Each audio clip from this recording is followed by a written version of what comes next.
Hello and welcome to Movies, Films, and Flicks. I am Mark Hoffmeyer, and joining me is Zenande Boetes of the Zenande Boetes Protection Services. Wow, that was different. You watch Julia Roberts? You did protection for Julia Roberts. Amazing. Yeah. Listen, my name goes around. I'll definitely protect Parker Posey. I mean, with my life, because she's just an international treasure. Oh gosh, I love her. It's like one of my three favorite scenes of the movie. Everyone features Parker Posey, like all of them. It's like all the Parker Posey scenes. She's fabulous. This movie made me like Courtney Cox more because it's the third film. Courtney Cox is one of the stars, and she was totally fine having like a Scooby-Doo mystery with Parker Posey just running around. Parker Posey's chewing the scenery, doing little looks everywhere. All of her walks are silly. All of her runs are silly. I mean, when she jumps into Steven Stone's arms, she's silly. I mean, the two of them are so wonderful together. And it makes me like, Courtney Cox is like a collaborator, I feel like. And she probably enjoyed Posey on set. And I was doing research for this. And what, like, the Wes Craven and some other people were talking about Posey on set, and they said a lot of the crew would come around when Posey was acting just to see what she was doing because she made everybody laugh. And it's just, okay, how do you watch this movie and not realize it's a comedy? Yeah, I don't know. I don't know how that will fly over people's heads, because I mean, you've got all the comedy. You've got like not only just the meta stuff, you've got physical comedy. Oh. At one point, Ghostface throws Dewey with a knife. Like Dewey's standing on the top of the stairs, and like he gets thrown with a knife, and like the butt end hits his head, and he just tumbles down the stairs, and it is the most hilarious thing. I mean, I love the comedy. I've written about this for Cracked. I love the comedy in this. It's so less serious than the others, even though it does like tap onto serious stuff, especially like the what is the term for that? The couch. Casting couch. Casting couch, thanks. And like and obviously like violence on film and how that like apparently, or like the argument that it spills over in real life and stuff. It's cool that the movie still like, you know, like argues some good points, but oh man, it's just all the comedy. It's amazing. Beautiful. Hour 56 minutes, right? Carrie Fisher comes out of nowhere. Oh, I love that scene. Also one of my favorites. Just, yeah, she comes out of nowhere and she's fabulous because she's Carrie Fisher. Like, she's just amazing. And like, oh, sorry. I love how she jokes about herself as well. Like, you know, with all like, who gets the part? The one who sleeps, or George Lucas. You look exactly like. No, I don't. No. Oh, it's such a silly. And also, too, I mean, there's a scene where a guy is running and he has a rug pulled from underneath him. I mean, yes. Tyson, he gets stabbed, rug pulled out, then he's thrown from balcony, but the killer pulls the rug out from under him. Yeah, literally. He stops, the killer, Ghostface stops, grabs the rug, and just pulls it. And it's beautiful. I adore this movie. And also, I was watching a couple shows, like, you know, I love Dead Meat, but he was just hating on this movie. And they were kind of hating on the whole family aspect. I'm like, oh, retcon, like bringing in a family member. But then the more I read about this, and you start thinking about Return of the Jedi, when you learn about them being sisters, and then there's just, I have it here somewhere. But there's so many movies where the third film, where they Die Hard with a Vengeance, you have a brother of Gruber. Like, they just, for some reason, third films always bring in another family member. And people are like, this is so dumb. Like, this, bringing in a third movie. But you're like, no, like, it's just playing with the tropes of the third film. Right? Like, exactly. And do you think people just hated the tone? And the I think I think maybe they were caught off guard, because I think the first two movies were more horror than, like, it was like meta horror. This one is meta comedy horror for sure. Yeah, I think it threw them. And I mean, listen, like, I won't say, like, Brother isn't my favorite killer at all of the series. But I mean, yeah, like I guess I just didn't mind it as much because I kind of understood that Scream has always been a kind of a family affair, if you will. So yeah, keeping it in the family kind of actually made sense for a trilogy meta horror on trilogies. Yeah, I don't know. Like Roman wasn't the greatest killer because he was a bit of a wuss. I think because he was just so silly and stuff, but not like who was our I'm a five Scream killers? Richie and Richie. Maddie? I No. don't like Richie and Stu, who was also like, like more comedy. I don't know. They were stronger. Roman was a wuss. Yeah. So I think people maybe actually didn't like the killer, and then they went into this whole argument of, oh, the brother, blah blah. But yeah, I don't. Again, Scream has always been a family affair, so it made sense to me. I think they touch on fanboy culture a little bit too. There's a scene where the Richie's complaining at the end, and he's like, "Oh, TV," and then Neve Campbell's like, "Just take responsibility." Sydney's like, "Come on, man." Like he kind of sounds like an angry fan in that scene, and then Sydney's like, "Just shut up. Let's fight. Like, let's do it. Like, let me hit you with the sidekick." Like, she's a scrapper in this movie. She's throwing Oh, she haymakers, is. Sydney. I love Yeah. I love her in this movie, and I want to read something real quick to you. That's pretty cool. So Aaron Kruger got hired to write this movie, and I guess Kevin Williamson was overworking himself, so he couldn't do it. So Kruger said the situation was unusual because no script had even been started. So the cast and crew had all been hired with essentially no idea what the movie they'd be making. Then he wrote, "So I wrote a treatment in 2 days, faxed it to Wes Craven, and he basically approved it. I wrote a draft in 2 weeks and worked with Wes up until production on revising it. There were some unusual parameters I'd been given from the outset. For instance, the movie star Neve Campbell was only available for the third of the shoot, so I had to write around that. And then the aftermath of the Columbine tragedy, the studio was skittish about blood and gore factor, so I had to write around that and emphasize more comedy, hence the Scooby-Doo shenanigans." So yeah, Yes. this isn't the bloodiest Scream movie. I mean, there's no entrails like Casey Becker in the first one. There's no, just, I guess, guttings or bloods. I mean, there's a lot of just stabs in the back, like Candy. No, Candy? A lot. Yeah. A lot. Let's see, the deaths. Oh yeah, Sarah Darling. She gets thrown through grass and stabbed. Jolie's kind of stabbed. You don't see it much. Another guy blows up. John Milton gets his throat slit. You don't see much of it. Kelly stabbed in the back. Tyson's dropped off a balcony. Like, it's really not that. The only major violence is towards actually Warburton gets it pretty good. He gets frying panned. I mean, again, back to how do you not get this as a comedy? A guy gets smashed up with a pan. It's hysterical. Is that a kitchen fight? Doing, doing. It is. It's a kitchen fight in a trailer, in a kitchen trailer. So, yes, I can add one to the trailer list. kitchen. Yes, exactly. We have a kitchen fight. I have that. But yeah, just to tell you, like, sorry, the stats on this. We've only got 14 stabs in the entire movie. Whoa. 14 stabs versus 35 gunshots. Wow. Yeah, that is like, it's the stats. That's not a lot of stabs. 28. No, it's not. 14 stabs. Most kills like one stabs. Like, so yeah, he's also pretty lethal. Yeah, I mean, he's a big dude, I guess. He is. Roman. Is he playing a part? I do like his scene where he's like, "I'm next. Look at my statue." And his statue. Yeah, I think that's the thing. That's the problem just with him. Like in general, is his character kind of doesn't make sense. He says he's a director, but then he acts more like an actor. Like he's weird. He's a weirdo. Yeah.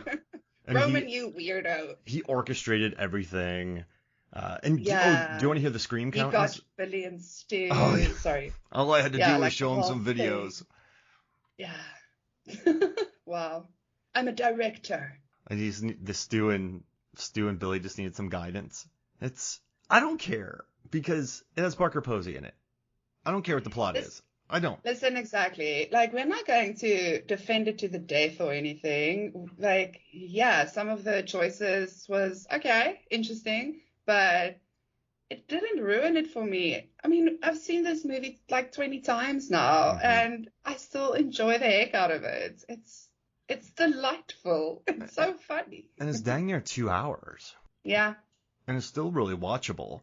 And it just, I guess the beginning kills a little different than the rest of the movie. But wait, there's 58 screams in this movie, which places it in 4th place in the franchise. Oh, wow. Okay. As the most comedic screams, though, there's a scene where Dewey is in the house with Gale, and someone sneaks up on him, and he goes, ah! And then someone else sneaks up on him, and he goes, ah! And then someone else walks up to him, and he goes, ah! So it's a very silly, screamy movie doing that. But like at the end when Roman was explaining his plan, you kind of glaze over. But the whole time I was really into Dewey and Gale going like 1, 2, 3 and leveling doors. And like they are trying to rush into a room where their friend is being killed. Like these are great friends. And so I love that scene. The whole time I don't even remember much of his speech. I was just sort of into Dewey and Gale trying to get in there and help. Like, I mean, that's cool. Like, these are friends, and it's really rare in the horror landscape, right? Where you have this friendship between 5 films going through. A group that just sticks together, like, through it all. Totally. Question for you. Yeah. Someone hires you to do 60 Minutes 3. Would you be the host? 60 Minutes 3, what? So 60 Minutes 2 failed. Remember, Gale got the job for 60 Minutes 2.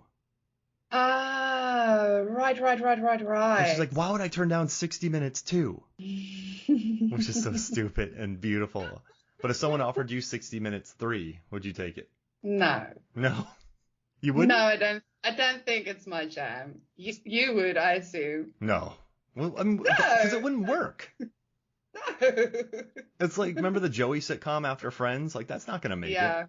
No, I don't think that's a good idea. What I do want to see, though, is Creatures from the San Andreas Fault. I want to see that movie. Like, I think it is at the beginning where they were, like, reading off a list of John Milton's, like, B-horror movies of the 60s or whatever. And, like, they're, like, naming all these crazy titles and Creatures from the San Andreas Fault. And I'm like, yes, I want to see that movie. So, was he a Roger Corman type guy? Roger Corman. Milton. Or, like, who was, I guess, John Milton, because he made a lot of B movies. So is he like a Roger Corman Weinstein blend? I don't really know. I mean, yeah, he feels more like it's weird. You don't really think he made B horror movies. It's a funny one. But I guess so. I guess kind of a blend between those. I remember like Scream 3 coming out, and it was actually funny because like it was like the Weinstein Company that like did the Scream movies and stuff. So it was kind of like people were like very bold of ways to, touch upon this, because then it was still like people knew about it, but it wasn't out in the open. That only happened later, obviously. But so that's interesting, like that he did boldly go there. But yeah, I mean, I guess because Craven and Krueger, like I've been reading articles about this, and they kind of love the movie because it went there. Like it talked about that culture. And I'm gonna say that the production design of his secret room, that's a creepy house that they're in. And knowing what happened in that house, I would that gave me so you have all this comedy, but then that house, knowing, like, we always knew it back in the day, but now with all the news that we've been hearing, it gets creepier with every year the older I get. Seeing those mirrors, seeing that secret basement that has metal locked doors, like its own panic room. And then they said after what they did to Sid's mom in there, it's like some Freddy Krueger stuff. Actually, they say that in Freddy Krueger. Don't they say how Freddy was born in the third one? Because she meets the mom, or isn't that until the fourth one? Is it third one or the fourth? I can't remember now. Because the mom helps in the third one. So it's almost like a Nightmare on Elm Street 3 type thing, where she bred a lunatic after that night. Well, then he came to be like, hey, Mom. She's like, get out of here. The Prescott mom is not great, is she? I mean, she got no. She did not handle it all well at all. I mean, like, she got promiscuous. She got very promiscuous after that. Mm-hmm. Which, I mean, that's like a side effect of deep troubled issues. So, she clearly needed therapy and didn't get any. But that brings a whole depressing angle into it now, knowing that, like, the PTSD and like there is, we've got Sydney, who's like the grief counselor, or like not grief counselor, the just counselor for survivors. Like she's got a survivor line thing happening for people struggling with like abuse and whatever. So like, she's trying to cope with her own trauma. That's why she's having these, the other part of the movie that maybe wasn't that great, the weird flashbacks and nightmares. The mom But at the I window. mean, the mom at the window. But I mean, yeah, that is like an after effect of trauma that does happen, like those feverish nightmares. But yeah, so like again, there's like a lot of real talk still in the movie, and it's so funny. I mean, like not a lot of movies can do that. Yeah. I don't get why people hate so much on this movie. It is I two love movies. Scream 3. It is two movies though, right? You have the very heavy Nev Campbell stuff, the very heavy Sid stuff, and then you have kind of a relationship drama with Dewey and Gale, and then you have just the outright comedy of it all. So I guess it never blends for a lot of people, but for me, I remember sitting in the theater. It blends for me. In 99, or no, 2000, and just laughing so hard. And I'll always remember this movie because this was like big business, right? In 2000, everybody wanted to go see this movie. So I was the only one who was 17. So I was a junior and I was 17 years old. And so I went to the theater like every day and I bought one ticket because they would just let a 17-year-old buy one ticket. So I ended up getting like 4 or 5 tickets, and then I gave them to my friends and we went and watched the movie. So I had to stop by there every day. So I was the old kid getting the tickets from, well, they were all juniors too. But we remember watched it, and I remember their disappointment. I remember people walking out of that theater in 2000 kind of going, like, I don't know what happened, but it just, I don't know. They didn't have that feeling. But also they took it out of high school. They took it out of college. You look at the first one, you get that high school vibe. It's like kids in high school, elementary school will love it. And then you get the college vibe. So even kids in high school, college will still love that. But then they go to Hollywood and get super meta about Hollywood. And you're 17 and you're kind of going, I don't understand any of this. Like, this is cool, but I think people were looking more for, Sid, I guess Dempsey is implied to be dating her at the end, but it's kind of nice having Sid not have to worry about a romantic like entanglement in this. It's kind of nice that she shows up, but when you're 17, I knew Parker Posey was awesome, but how many kids who loved the first two saw Parker Posey and they're like, what is happening? Like, what is... Exactly. Yeah. Yeah. But I think a lot was lost on, like, our younger selves. Again, like all the Hollywood secrets, it was maybe obvious for Hollywood people, but we didn't know about it. So, like, we didn't understand those references and stuff. Like, back then it was so different. The movie actually holds up pretty damn well if you think about it. Yeah. So, yeah. But it's still great. I just want to say, like, I love the subverting the whole don't trust the boyfriend trope that they kind of pull in the very beginning with Cotton and, like, his girlfriend's death, like, where she thinks, oh, gosh, no, it's not him, it's the killer, because the killer sounded exactly like Cotton. And he's like, no, it's really me. And like, I can't trust you, you're trying to murder. I just love it because it's subverting the boyfriend trope. That Scream does. It is fun. And he is kind of a scuzzbag, though. 100% Cotton. He was talking to that lady. Oh, Cotton. What a wimp. I love though Liev Schreiber's like little throwaway reference, like right before the end of the call with his agent, before like Ghostface calls him. He's like, oh, yeah, have you heard anything about that Navy SEAL script or something like that? And it's obviously a reference to the Somerville Fears that he did, where he plays a Navy SEAL. I love that little reference. Like, not a lot of people pick it up. I didn't. Like, watch it again. When you watch it again, listen to his phone call right before Ghostface. Like, he asks his agent about a Navy SEAL script, and it's obviously his character in Somerville Fears. Oh, that's hilarious. Yeah, that's cute. And you know what's crazy? I think the beginning is definitely the best filmed. There are some shots when his girlfriend's being stalked that are like really kind of cool centered frame shots, and it looks totally different from the rest of the film. But it made me look up the cinematographer, Peter Deming. So this guy shot Evil Dead 2, and then he did Drop Dead Fred. I'm skipping around, but then he did My Cousin Vinny. He did Loaded Weapon 1, Joe's Apartment. But then he goes and works with David Lynch on Lost Highway. He shot Austin Powers International Man of Mystery, Scream 2. Then he shoots Mulholland Drive, with Lynch. Oh, wow. He did Scream 3, but he also did From Hell. He did I Heart Huckabees. Like, this guy Oh, has, yeah. wow. And He's then done some stuff that I like, he actually. went to Drag Me to Hell. Then he did Scream 4. He did Cabin in the Woods. Now You See Me 2. And then he shot the Twin Peaks TV show. And most recently, he did the Ethan Hawke, The Good Lord Bird. And then Beyond. He shot The Continental? Wow. He shot the pilot of the John Wick spinoff. So this dude, he shot Joe's Apartment. But then he shot Mulholland Drive.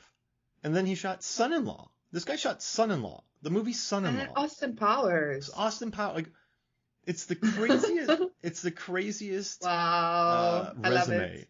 But I mean, It is. I remember pausing it and going, "This is neat. I love this framing." So then I went and checked it out.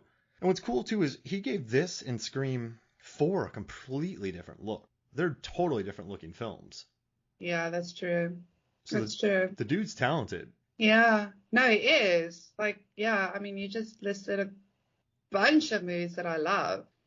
He knows what's what. He shot Son-in-Law. But yeah, also with that opening scene, like every time when Christine, Cotton's girlfriend, when she hears someone in the house, like the music goes on, and it's that What If song from Creed. What if? Every time I get super nostalgic because you always heard that song playing everywhere ad nauseum back in the day. But then my second thought is always, is Cotton really a Creed fan? I don't know. I don't pick him as a Creed fan.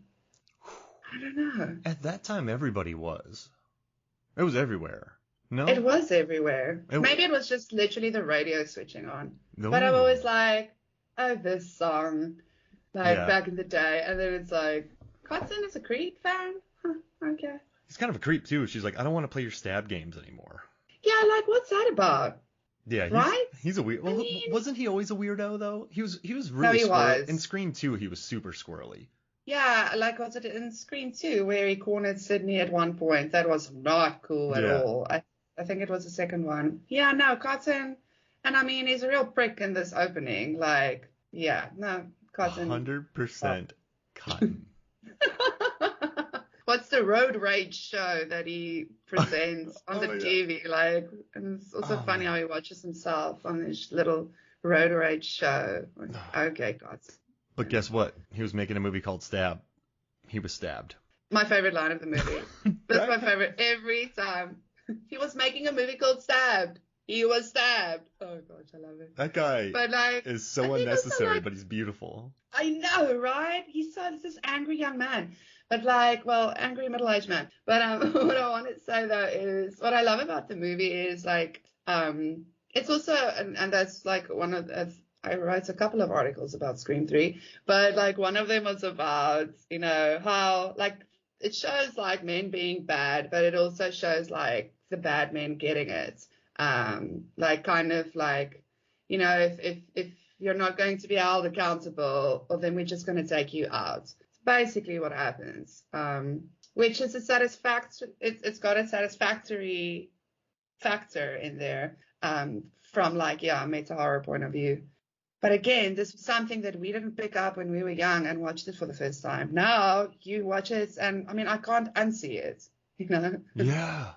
Because 100% Cotton. He gets it. You have that Deputy Dewey actor. He's like, you just hate her because you asked her out, and she said no. He gets blown up. Milton What a gets dumbass it. that guy was. The brother gets it. The Yeah. spoiled brother. That's really interesting. I mean, Tyson gets Yeah. hit, but I kind of like Tyson. Yeah, I think like Tyson and I mean Shane, poor Angelina, Shane. Oh yeah. I mean, Yeah. the girl got done bad, actually. Like, she also had to go through the Milton experience and then, like, she's so trying to be, like, the nice person. And, like, people shouldn't die just for us to make a movie. Like, she genuinely means it when you can see she means it. Like, but then at the end, she's like, you guys are a bunch of B-rated celebrities, blah, blah. Shame. And she runs Poor away like a girl. maniac. Her run, Emily I love it. Mortimer's run, should have gotten her an Love. Oscar nom. Hey, that's your friend Right. from that movie that came out that you love, Relic. Yes, I actually just recommended it today, and we've got a Cracked Movie newsletter that goes out every Friday, and I actually recommend it really for everyone to watch because it's an incredible Australian horror movie. Everybody watch it. And she doesn't run like that. She does not run like this, and she's way more serious, but also older. I mean, there's some stupid improv lines in this movie that I love. There's a scene where they're like, "You stole it." She's like, "No, I was just taking it." So he's like, "Did you steal it or did you take it?" Like that wasn't scripted. They were just sitting in the background going like, "I didn't steal anything." Yeah. But this, Yeah. like, Dewey has some all-timers in this too.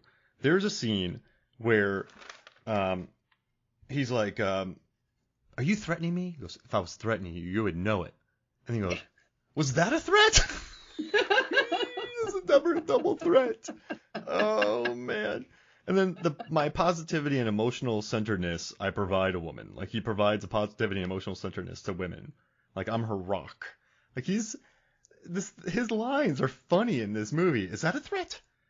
Wait, oh man, that made me so happy. Just that line. Like was that There's a lot of good lines in this one. Like I love the banter between Gail and Jennifer Parker Posey's character. Like I love the banter. They're like just like this all the time. Like yeah. I'm trying to think of it now. Don't tell me what to do. And like and also I love that scene where Courtney Cox is just at a door, and Gail walks up behind, or no, Posey walks up behind Courtney Cox, taps her on the shoulder, and is like these are the yells in this movie. That's why there's 58 of them. But then she's like, well, you know what? Everyone's getting killed, so I'm staying with you because they probably want to kill you, not me. And then I love the scene where she puts down the $2,000 ring, and you can see Courtney Cox's eyes drip down to look at it and look kind of jealous. Yeah. At the ring, like $50? What are you in high school? Oh. Like, and he's like, you can always go back to must see TV when he says it. There's so much. There was a lot of meta stuff in this show that definitely went over my head. Did you see the tweet that came out of someone insulting Courtney Cox's bangs? And she retweeted like, "What the actual hell?" or something like that. She's like, "Why are you doing this?" I did not. Yeah. Oh gosh, yeah, no, those bangs. Wow, 2000. It was a choice. Let's blame 2000, the year 2000. I mean, like, listen, yeah, 2000 was crap. Like, Y2K didn't happen and no one knew what to do about it. Like, oh, okay, things are just going on. Cool. What now? And then, like, Scream 3 came out. No wonder people hated it. People are hating on everything. 2000 was weird. It was a weird one, though, because you had the grunge era done, but then you had, like, the baggy clothes kind of 2000, but then you had the skater scene that was big in 2000. I don't know what it was like in South Africa for you, but, like, 2000 was all about, what did I wear in 2000? You know, you just, like, you had NSYNC, you know, you had, like, Ricky Martin, you had Creed, like, you had so many, like, hodgepodge of like influences, and like Beyonce was hitting then, Jay-Z was doing good, but you had Linkin Park too at the time, Eminem, like Nickelback, Green Day was hitting big, so Outkast was doing great, so you had so like Evanescence, so you just had the weirdest like combination of you're still listening to Pearl Jam and Nirvana while all of this is happening, and it's like it's very weird. It was a weird time. Limp Bizkit was out, so like you had the backwards hats. Gosh, Blink-182 was out, so you're wearing hats. Wearing like Atticus shirts and Blink shirts. That sort of thing. It was a crazy time of fashion. There was like, sometimes you feel like when you look back at a year, you're like that was the fashion. But when you look at 2000, you're kind of like, what happened? Yeah, like there's hodgepodge. Yeah, so it's like so I could see how that haircut happened because. It was such a crazy amount of fashion flying around at that time. I mean, it was memorable. That fringe was memorable. That lack of fringe was memorable. I tried different things in high school. Like I bought some like everyone made fun of me because like those are like your Ricky Martin pants, but they were just pants that were kind of like skinny because I was like in shape, so I could wear these pants. You know, like do I wear tight shirts? Like do I wear loose shirts? Like what do I do with my hair? Do I spike my hair? Like do I get frosted tips? Like everyone has it. Like it was, you know, I wore cargo shorts with like huge socks that went up. Like it was. Oh, yeah. Abercrombie was there, and then I also was like kind of an emo skater kid, so I loved all like the Atticus stuff and like RVCA. So yeah, I was a combination of everything at that time. Same. Yeah, that was a blend of like, it wasn't just one thing. It was more like, what? I remember a lot of bling also started to come out. There was a lot of bling. Yeah, and seashell necklaces because of like Oh, LFO, yes. and I had like I had a hookah thing and like or whatever, a hookah necklace. I don't know what they're called. I had that because PacSun was big. Pacific Sunwear. There's a place that was popular. Chain wallet. I had a chain wallet. I didn't even ride a motorcycle. I didn't know what was going on. So yeah, I know it's a lot. This isn't about Scream 3, but it does, it's kind of. It was the year and the zeitgeist. Things were weird. So, yeah, I haven't I guess. explored. Oh, sorry. No? Oh no, I haven't explored a lot of these Scream 3 things that we've been talking about. It's kind of weird. I've always watched this on a very surface level. Oh, really? Yeah. You should read my articles, Mark. No, I did, and I shared them when you wrote them. But I don't remember what's going on. Like, listen, I took these notes yesterday, and I don't remember what's on these notes. No, I get that. I write something now, and don't ask me by tonight what I just wrote. Like, I have to who highlight them. knows? Like, I have to highlight them before we record to remember the things I wrote down. This does look like a manifesto of a crazy person in my notes. Brain. Yes, a crazy person who's a big fan of Scream 3. Yeah.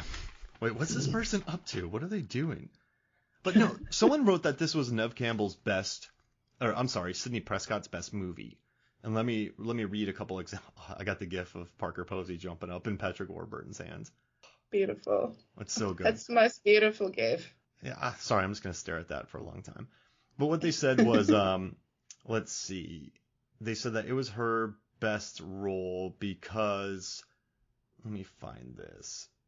They said that it was her best role because she's not stuck with a love interest. She never does anything dumb. Okay. After events of Scream 2, Sydney is now off the radar and working from her heavily secured home as a crisis counselor. I wouldn't say it's heavily secured. You could just punch the window. Crisis counselor. That's what constantly armed and has to learn how to protect herself in any situation.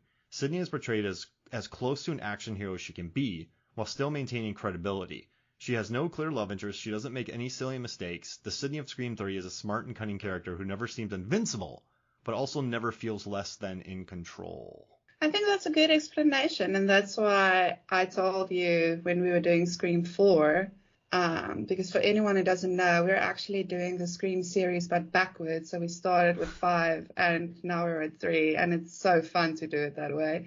But it's what I told you with Scream 4 is that I feel like Sydney's arc ended with Scream 3. So, like, it's okay for, like, the show to move on now, because I feel like in Scream 4, she was really just, why was she really there? Like trying to help Jill, but then, oh no, Jill actually wants to kill you. Okay. And then in Scream 5, she's hardly there. Mm-hmm. Basically comes back in the end because of reasons. So, yeah, I honestly feel like Sydney's story wrapped up pretty nicely with the third one. I love the ending. I love it with the, like, let's go watch a movie, and like the door just swings open and she leaves it. I love that. Like, she's okay. She's fine. Like, she's moved on now. It was weird watching the lightness of her. In the first two, she's always like, putting her hand on through her hair and like very heavy, which she should be.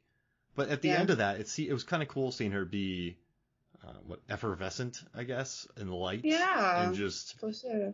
Shake off some of the bad stuff. That was a really cool moment. And I also, watching it, so also Film Days wrote that article, so I want to give them props. I'm not just reading their stuff.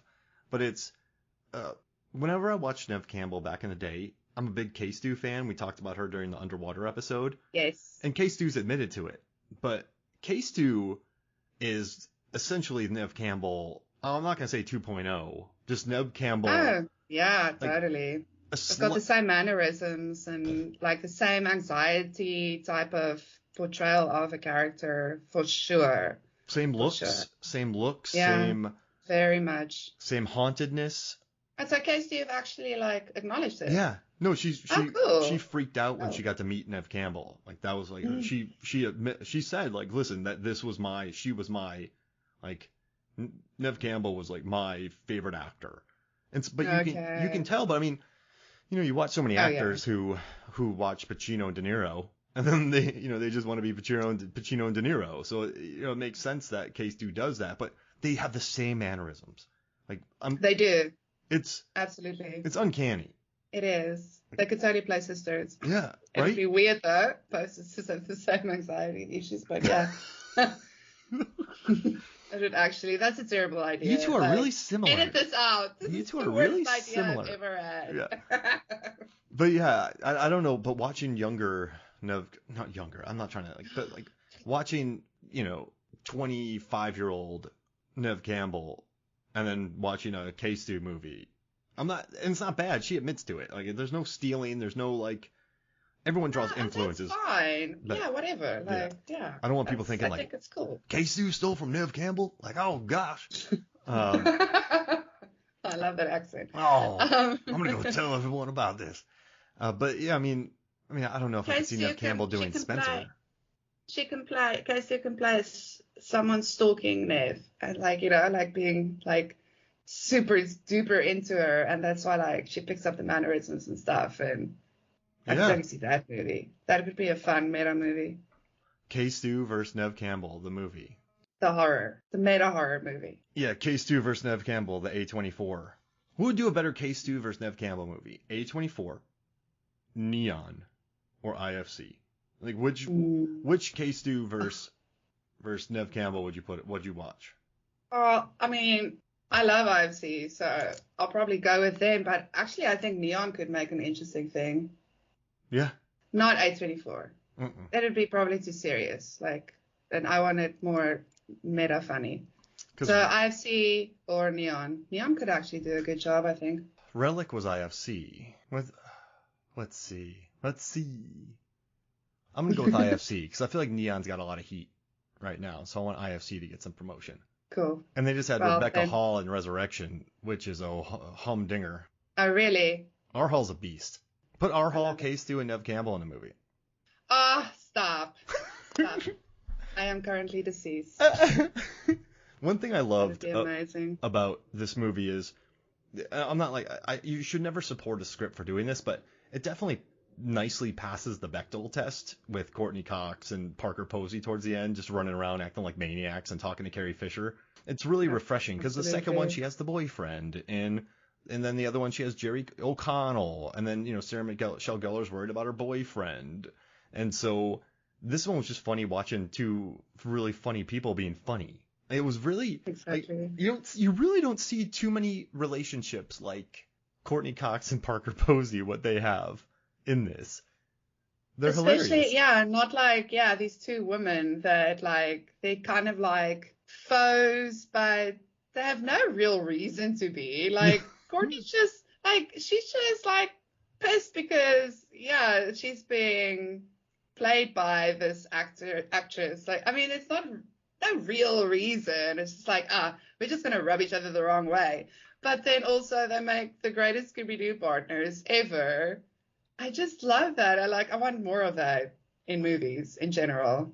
Just women having fun, but just being real about it, and funny and witty and smart and silly and fabulous. Parker Posey, when she is listening to Dewey's Call, I believe it's at 1:50. So if you're watching a movie, it's 1 hour and 15 minute 20-second mark, and it's Parker Posey listening to David Arquette on the phone, and she's just going, yeah, what, leaning in, going, doing eyes, bombing over, looking at Courtney Cox, going, what, really, you're Wes Craven allowed that to happen. She, this isn't 11, this is 12, what she turned that up to, and it's just wonderful seeing her do that. And we got to talk the first time that they meet. Because I couldn't be happier. Courtney Cox walks into a soundstage, and oh my gosh, it's the greatest moment. Isn't it a beautiful entrance too? She kind of sidesteps, wow, did I just manage to slip in there? Amazing. And with that yellow suit that she's got on, this crazy screaming yellow suit, she looks like April from the Ninja Turtles. With a red purse, correct? Yeah, it was the yellow and then with the red purse. That Dewey bought her, which is a nice touch. Oh. But then she stands next to... Good job. a yellow sign. There's a yellow hand cart. Like that's not an accident. When she walks in, there's all this yellow and red in a corner. And there's a ladder that's a yellow color. And that's what I love. They had the outfit, then they made that completely yellow sign. And it's an absurd. So watch it. Just trust me. Just watch the scene where they first meet. And then she meets Jennifer Jolie, which is an amazing name. There's also an Angelina in this movie, which is nuts. But she comes up in kind of a bright green suit. So you have Parker Posey in a bright green suit. You have Courtney Cox in a blindingly yellow outfit. And they're just fighting and they're arguing with each other. It's such a great moment. It's beautiful. They just let Parker Posey, she had a run in this and Blade Trinity where they just let her be. Like, they're just like, Parker Posey and Superman Returns. They're like, Parker Posey, just be Parker Posey. Like, just do it. Yeah. Like, well, we will let you. She had a good run of big budget movies just being herself. And she's still a good actor. I'm not gonna like take that away from her. But but you just allow her to be herself because she's so freaking fabulous. Oh wow. I wish I was on the crew. You know, when you're on a crew and you realize that someone has a hot hand, you kind of sneak over to watch sometimes. Like I've been on sets before where someone has a hot hand and you're kind of like, I'm gonna go watch this because this is really funny right now. So yeah, I would just spend the day watching that. What did you think about Sarah Darling, Jenny McCarthy's death? Was it kind of, what did you think about that? I don't know. The first time I watched it, it was kind of cool but underwhelming at the same point. I think like you expect this great big ending, and then she kind of just like he stabs her once in the back and she crashes through like a glass door thing. But what I did like, and the movie does this in general, it plays around with like the sets and the props and the stuff, and that's great. I like that. It's fun. It's really using its surroundings, so you kind of get a feel of the stage play more. Like it's just fun. And but yeah, so I like the whole thing in the wardrobe with all the ghost face stuff, and then the real ghost face just like peering out. I love that moment. That one's good. I also kind of like that they did, because like, initially you watch the movie and you see her and she kind of like plays into the blonde bimbo like trope thing, and it's like, oh no, why? Don't do that. But then, with her conversation with Roman, who in fact turns out to be the actual Roman, she's like, why am I having to be naked? Why all this stuff? This is stupid. So it's like, okay, cool. She's not like completely like just, I don't know, it falls into that stereotype or whatever. But I mean, yeah, like, it wasn't like the best scene. But I mean, it was fine. Like, yeah. In any other movie, she would be that character in the shower. Right, like kind of that, and then they sort of flipped it to where she's complaining about being that person in. And I like that bit. Yeah. It's like, again, just subverting it a bit, because when you meet her, you think, oh gosh, yeah, no, she's gonna take off her top. This is the character that does that. But then, yeah, they do give her that little speech where she complains about it, and it's like, okay, nice, didn't see that coming. So she whaps him with a machete, and it just bends, but he's still kind of like. And then we haven't talked about Randy's return on the video, where he kind of talks about, probably the best scene of the movie. Karen Kolchak? Yes, Karen Kolchak, get over yourself. And everyone starts laughing. And then, this is my moment. Leave me alone. He's in his dorm room. I'm leaving my legacy. 15 minutes, damn it. And I love that they laugh at him. Like, they love him. Just being an idiot. But no, I mean, like, the past will come back to haunt you. And it'll come. And then don't shoot me. I'm 17. The sister, I like her. But yeah, I thought that was a pretty strong moment right there with him to come back. It felt kind of organic, and at least he got paid, but I like the energy of it. Yeah, and I think they made it fit. Like, it kind of feels left field if you really think about it and stuff, but it didn't feel like that when we were watching it. It was more like, oh, Randy, and oh my gosh, he's so funny, and they made it work. It was great. Crazy Karen? Yes, Crazy Karen. Get over yourself. Stop. That Crazy Karen? Then he knew Dewey's. What do you think about? We haven't talked about Arquette yet in this. He moves out to California. He lives in a nice little air. That's a nice airstream he's living in. Yeah, Nice not bad. airstream. Hanging out with Jennifer Jolie, working as an advisor on the film. What did you think about David Arquette in this movie? And he picks Yeah. Gail that scene too. That was great. Yeah, I love like his introduction too, because like you see Gail seeing him before you see him. Like Gail sees him first. You're like, and then it shows Dewey, but then it's got like the sleeked back hair and the little mustache, and it's like, oh my gosh, Dewey, what happened? And like I'm working here in Hollywood now. And I love the scene between him and Stone, the bodyguard, where he's like, okay, I need you to look after like Jolie, like do a sweep of the perimeter, blah blah blah. And Stone's like, listen, dude, but I just love like Dewey's confidence there. Like it's just good old Dewey. And Dewdrop just lays him out. And I love that after he gets told off, he just kind of goes, all right. Dewey. Yeah. He doesn't Like, fight him. okay, fine. Yeah, it's good. And just the way he runs into the house, the way he's trying to save Nev in his line. Is that a threat? Oh, it's beautiful. And also, there's a really interesting line in this movie that we also haven't talked about, where they're like, pop culture is the politics of the 20th century. That's kind of what Gale says. That's what the cop comes up and says to him. But I mean, Yeah. in 2000, I mean, pop culture is the politics. I mean, this is the days of, I don't think MySpace is even up yet. So it's all entertainment news at this point. Yeah. There is an internet, but I certainly didn't have it. You know, it was, if I did, I didn't have it. It was dial up at the time. So now if you kind of think about pop culture being the politics, like it's everywhere. Like pop culture is like, look at SDCC, all the news coming out of there. Like it floods the internet.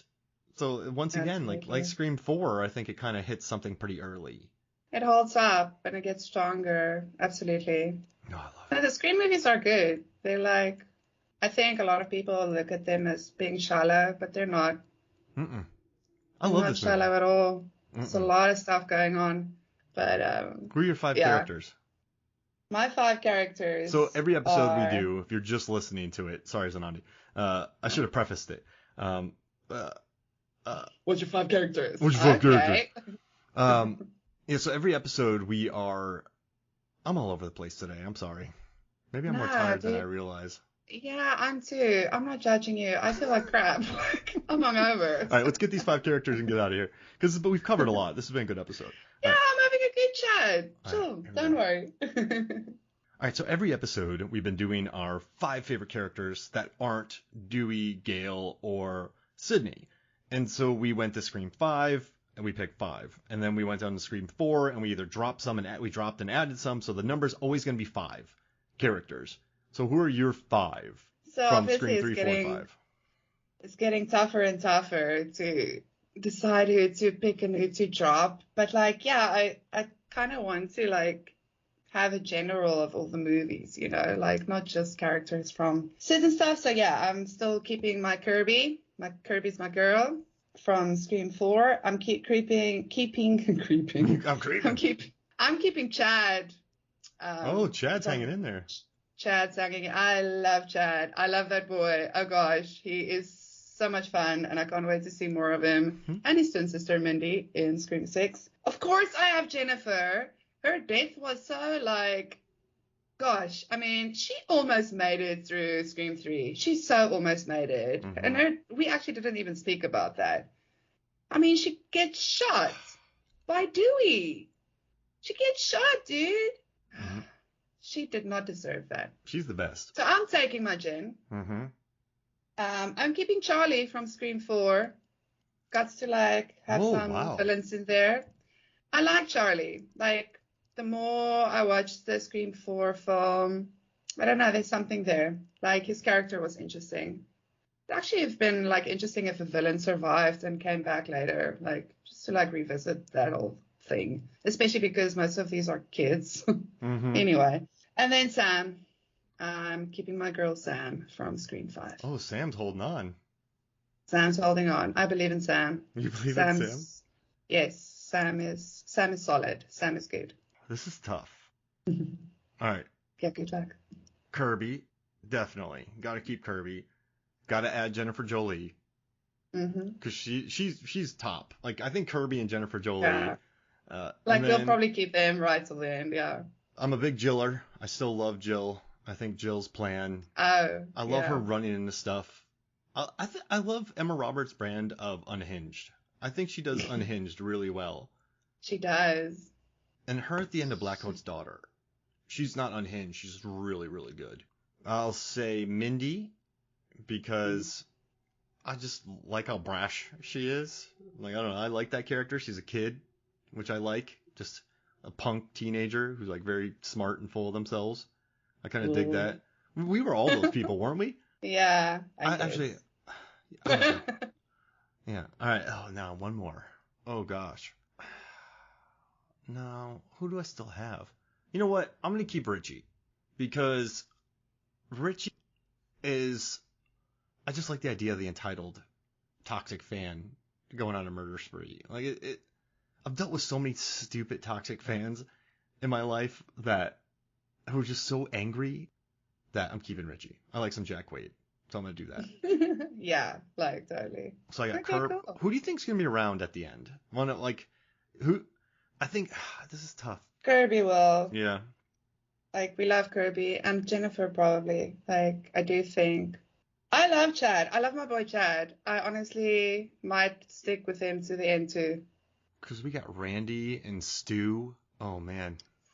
And Sarah. What? No. What's? I was gonna make a joke. What's Sarah Michelle Gellar's character's name in the second I don't know one? if we should actually like include the first movie because I mean like that's just all of them. Oh yeah, Tatum. Yeah. Yeah. Maybe we need to keep one character from each movie, but we can have two from one movie.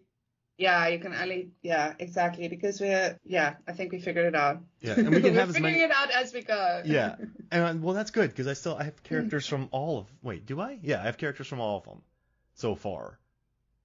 So we keep doing that, and then end up with one character from each movie.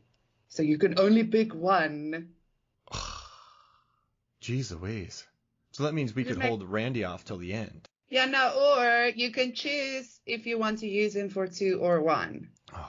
So no, like I would say pick him for 2 if you want Randy, because then you can pick someone else for 1. Oh yeah. Oh, I guess I could have picked him for this one. We did technically have picked him for this one. I didn't even think about it. Then that means Jolie might get. When I was doing the math there in my head, the wheels in my head stopped turning. Like my brain froze for just a second. Yeah. I was like, gosh. But I love this movie and I love this series, and it's really interesting working our way backwards through it. Like Isn't it fun? We're watching sort of like a de-evolution of characters. And seeing where they stopped evolving, if that makes sense. It's exactly. And then exactly. It's kind of nice watching 5 first and then watching 4. You can make, oh, that's how everything tied in to 5 because 4 is so fresh on your brain. This is good. I love this movie. I'm gonna go watch it again. Me too. Everyone watch Scream 3. It's the best. Wait, 3 Cream. 3 Cream. Team 3 Cream. We're gonna make t-shirts. Oh, Team 3 Cream. Hey, so like 2000s caps. Let's do it like Von Dutch, but 3 Cream. Yeah. Yes. Trucker hats. Yes. Oh man, I never had a Von Dutch hat. I never went that far. When it's like really heavily branded stuff, I didn't feel like I could pull that off. No, I wasn't a fan of branded stuff, but also it was too expensive. Yeah, like Abercrombie. We didn't have a lot of money, so like I couldn't like do the Billabongs and the Stussies and I had one Stussie shirt and it was my favorite sweater. Stussie, remember Stussie? Oh yeah. So like I freaking love Stussie. Everyone was always like, the Billabong, or it's like I can't even remember the other brands. But I was a Stussie girl. Stussie. I was like, it's a good motto. I showed my students Airwalks the other day and they're like, what are Airwalks? It's like all the things I can show you kids. All the things. The gifts. The gifts I can give you. So where can people find you? Look behind you. I'm right behind you. On social, unfortunately, you can find me on social media. I am on Twitter @Sanandi and on Facebook, Sanani British. I've got a writer's page where I usually drop. At this point, I'm dropping like the cracked articles I write. And whenever I get very excited or very sad about a trailer coming out, and yeah, that's that. You said something really funny on Twitter the other day, and I can't remember it. But it was like peak was sass. I liked it. It was a diss, the Midnight Mass diss. Yeah, that was amazing. Yeah, please tell me in a lengthy monologue why you're disappointed that Midnight Mass didn't get an Emmy, or don't even bother. Yeah, that's what you should Didn't get a nomination. Midnight Mass was robbed. Why? Tell me. Yeah. Let's sit down, have a coffee. You know, I do agree though that the actors might have been. There was some damn good, fine acting, and I wasn't the biggest. You know me, I'm the biggest Mike Flanagan fan. But yeah, Midnight Mass, I think maybe like religious or Catholic people might have maybe related more with it. I don't know. But I don't know. Then again, I also have my stuff with religion. So I don't know. It was just a lot of monologues. Let me tell you a story. And also, yeah, and I think I got it very early on. So the ending felt very far away for me. You know, it's like when you know and understand the story already, but now you have to sit through it. And then, it's just very slow and very monologue-y. But, I mean, there was some great acting. I will say, yeah, the actors deserve props. And beautiful cinematography, too. They built beautiful. Them. Production design's legit. Yeah. So, you know, it's not the worst show. Don't get me wrong. Okay, we love Dr. Sleep. We love the house shows. I'm a big fan of Hush. I like Gerald's Game. Oculus, I'm a fan of. Oculus, great. I mean, He even retweeted my Hush review one time. So I feel like Flanagan and I are cool. No, he has no idea who I am. But I think sometimes directors get shows where they have complete creative control, and then it just goes a little too far. It just goes I have all the power, and listen, I love monologues, but it got to the point where one would come on, you're just like, oh brother, I don't know, it's weird. It's like we were given a great looking show with excellent actors, and I watched it all, but every time someone sat down to tell a lengthy story, I lost it. I felt disconnected, and honestly, it's kind of hard criticizing this movie because Flanagan made such a point of saying how it's such a personal story for him. It's really his thing. It's his personal dear diary that he's sharing with all of us. So he was super nervous about it because it's such a vulnerable thing to share such deep feelings with other people and whatever. So yeah, I don't want to criticize it too much because it's someone's absolute inner world that they're sharing, and I'm not going to say, oh, it's crap. Yeah. There was just a disconnect for me. I think it was maybe too the involvement was just different, you know? Mm-hmm. I don't know how to say it without sounding like a douche. It's write a 3,000 word monologue. And it's so bad to complain about it. They were very loud about that show, though. The show has lovers. People love that show. Oh gosh, yeah. No, yeah. Totally. It's got a lot of support, so that's good. I'm looking forward to Flanagan's next project. I'll tell you that much. I mean, I'll watch them all. It's cool. I like what he does. Yeah. All right. I do. Well, this was great. Thank you so much. Anyway. Thanks, Sid. Well, for me, Mark Hoffmeyer, and for Zenande Boetis of Zenande Boetis' Protection Services, this is Movies from the Flicks. I'll see you next week.